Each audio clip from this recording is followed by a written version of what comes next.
جمیلہ کو پہلی بار محمود نے باغ جنا میں دیکھا۔ وہ اپنی دو سہیلیوں کے ساتھ چہل قدمی کر رہی تھی۔ سب نے کالے برقعے پہنے تھے مگر نقابیں الٹی ہوئی تھی۔ محمود سوچنے لگا کہ یہ کس قسم کا پردہ ہے کہ برقع اوڑھا ہے مگر چہرہ ننگا ہے۔ آخر اس پردے کا کیا مطلب ہے؟ محمود جمیلہ کے حسن سے بہت متاثر ہوا۔ وہ اپنی سہیلیوں کے ساتھ ہنستی کھیلتی جا رہی تھی۔ محمود اس کے پیچھے چلنے لگا۔ اس کو اس بات کا قطعاً ہوش نہیں تھا کہ وہ غیر اخلاقی حرکت کا مرتکب ہو رہا ہے۔ اس نے سینکڑوں مرتبہ جمیلہ کو گھور گھور کے دیکھا۔ اس کے علاوہ ایک دو بار اس کو اپنی آنکھوں سے اشارے بھی کیے مگر جمیلہ نے اسے درخور اطلاع نہ سمجھا اور اپنی سہیلیوں کے ساتھ بڑھتی چلی گئی۔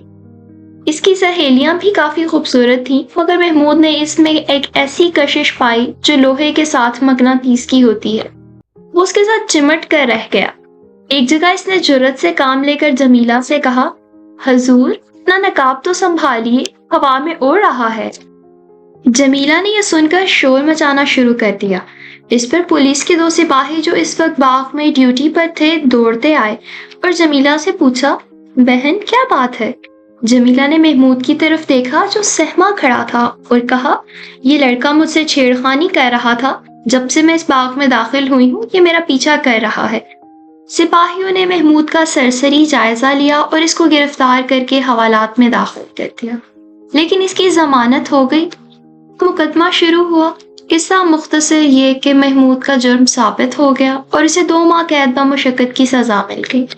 اس کے والدین غریب تھے اس لیے وہ سیشن کی عدالت میں اپیل نہ کر سکے۔ محمود سخت پریشان تھا کہ آخر اس کا قصور کیا ہے۔ اس کو اگر ایک لڑکی پسند آ گئی تھی اور اس نے اسے چند باتیں کرنا چاہی تو یہ کیا جرم ہے جس کی پاداش میں وہ 2 ماہ قید بمشقت بھگت رہا ہے۔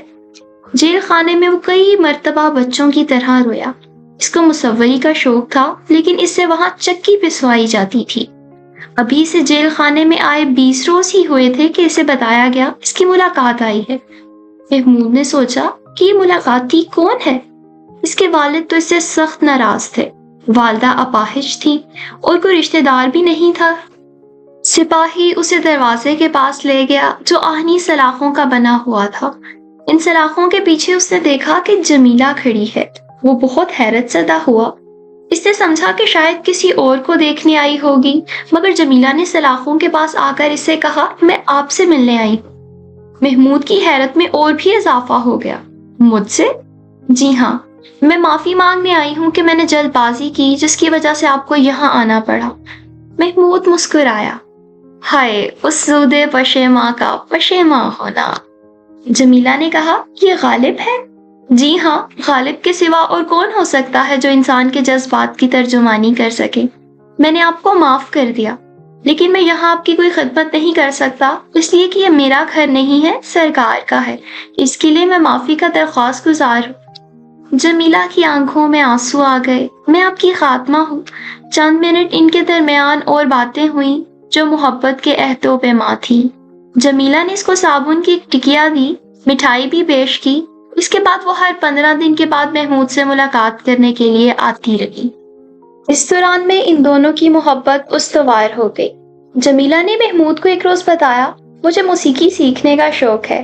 آج کل میں خان صاحب سلام علی خان سے سبق لے رہی ہوں۔ محمود نے اس سے کہا، مجھے مصوری کا شوق ہے۔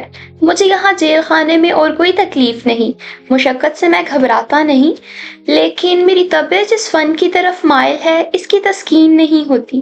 یہاں کوئی رنگ ہے نہ روغن، کوئی کاغذ ہے نہ پینسل، بس چکی پیستے رہو۔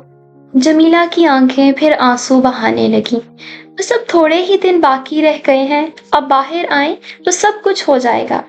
محمود 2 ماہ کی قید کاٹنے کے بعد باہر آیا تو جمیلہ دروازے پر موجود تھی۔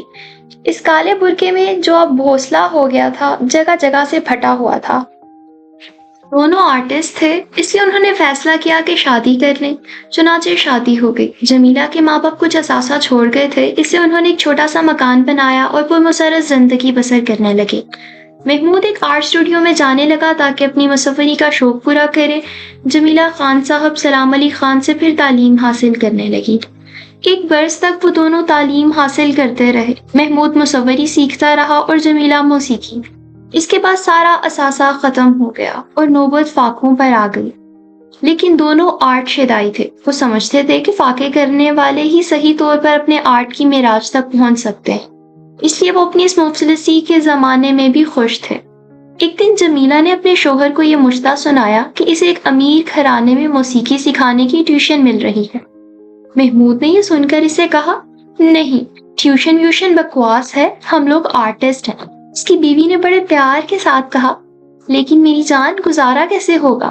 محمود نے اپنے بھوسڑے نکلے ہوئے کوٹ کا کالر بڑے امیرانہ انداز میں درست کرتے ہوئے جواب دیا، آرٹسٹ کو ان فضول باتوں کا خیال نہیں رکھنا چاہیے۔ ہم آرٹ کے لیے زندہ رہتے ہیں، آرٹ ہمارے لیے زندہ نہیں رہتا۔ جمیلہ یہ سن کر خوش ہوئی، لیکن میری جان، آپ مصوری سیکھ رہے ہیں، آپ کو ہر مہینے فیس ادا کرنی پڑتی ہے، اس کا بندوبست بھی تو کچھ ہونا چاہیے۔ پھر کھانا پینا ہے، اس کا خرچ علیحدہ ہے۔ فی الحال مصوری کی تعلیم لینا چھوڑ دی ہے، جب حالات موافق ہوں گے تو دیکھا جائے گا۔ دوسرے دن جمیلہ گھر آئی تو اس کے پرس میں 15 روپے تھے، جو اس نے اپنے خاوند کے حوالے کر دی اور کہا، میں نے آج سے ٹیوشن شروع کر دی ہے، یہ 15 روپے مجھے پیشگی ملے ہیں، آپ مصوری کا فن سیکھنے کا کام جاری رکھیں۔ محمود کے مردانہ جذبات کو بڑی ٹھیس لگی۔ میں نہیں چاہتا کہ تم ملازمت کرو، ملازمت مجھے کرنا چاہیے۔ جمیلہ نے خاص انداز میں کہا، ہائے، میں آپ کی غیر ہوں، میں نے اگر کہیں تھوڑی دیر کے لیے ملازمت کر لی تو اس میں حرج ہی کیا ہے؟ بہت اچھے لوگ ہیں، جس لڑکی کو میں موسیقی کی تعلیم دیتی ہوں بہت پیاری ہے اور ذہین ہے۔ یہ سن کر محمود خاموش ہو گیا، اس نے مزید گفتگو نہ کی۔ ایک ہفتے کے بعد وہ 25 روپے لے کر آیا اور اپنی بیوی سے کہا، میں نے آج اپنی ایک تصویر بیچی ہے، خریدار نے اسے بہت پسند کیا، لیکن غریب تھا، صرف 25 روپے دیے، اب امید ہے میری تصویروں کے لیے مارکیٹ چل نکلے گی۔ جمیلہ مسکرائی، تو پھر کافی امیر ہو جائیں گے۔ محمود نے اس سے کہا، جب میری تصویریں بکنا شروع ہو جائیں گی تو میں تمہیں ٹیوشن نہیں کرنے دوں گا۔ جمیلہ نے اپنے خاوند کی ٹائی درست کی اور بڑے پیار سے کہا، آپ میرے مالک ہیں، جو بھی حکم دیں گے مجھے تسلیم ہوگا۔ دونوں بہت خوش تھے، اس لیے کہ وہ ایک دوسرے سے محبت کرتے تھے۔ محمود نے جمیلہ سے کہا، اب تم کچھ فکر نہ کرو، میرا کام چل نکلا ہے، 4 تصویریں کل پرسوں تک بک جائیں گی اور اچھے دام وصول ہو جائیں گے، پھر تم اپنی موسیقی کی تعلیم جاری رکھ سکو گی۔ ایک دن جمیلہ جب شام کو گھر آئی تو اس کے سر کے بالوں میں دھنکی ہوئی روئی کا غبار اس طرح جمع تھا جیسے کسی ادھیڑ عمر آدمی کی داڑھی میں سفید بال۔ محمود نے اس سے استفسار کیا، بالوں کی کیا حالت بنا رکھی ہے؟ موسیقی سکھانے جاتی ہو یا کسی جننگ فیکٹری میں کام کرتی ہو؟ جمیلہ نے، جو محمود کی نئی رضائی کی پرانی روئی کو دھنک رہی تھی، مسکرا کر کہا، ہم آرٹسٹ لوگ ہیں، ہمیں کسی بات کا ہوش نہیں رہتا۔ محمود نے اپنی بیوی کی طرف دیکھا اور کہا، ہوش واقعی نہیں رہتا۔ جمیلہ نے محمود کے بالوں میں اپنی انگلیوں سے کنگھی کرنا شروع کی۔ یہ دھکی ہوئی روئی کا غبار آپ کے سر میں کیا کر رہا ہے؟ محمود نے حقے کا ایک کش لیا اور کہا، جیسا کہ تمہارے سر میں موجود ہے، ہم دونوں ایک ہی جننگ فیکٹری میں کام کرتے ہیں، صرف آرٹ کی خاطر۔ ختم شو۔